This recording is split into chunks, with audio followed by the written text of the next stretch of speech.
Paul and Peter, they teach the same thing. Na ano sinasabi nila? That God saved us not because of us, but in spite of us. Big difference.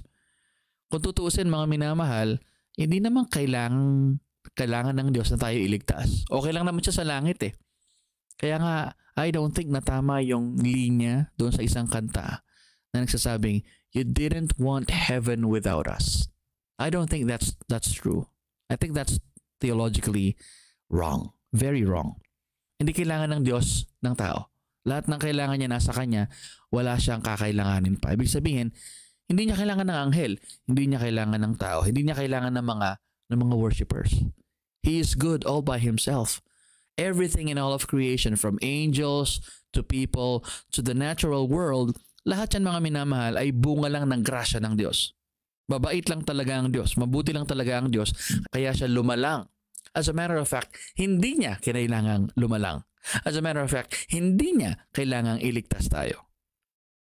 Jesus didn't have to die on the cross for us, but He did. But He did.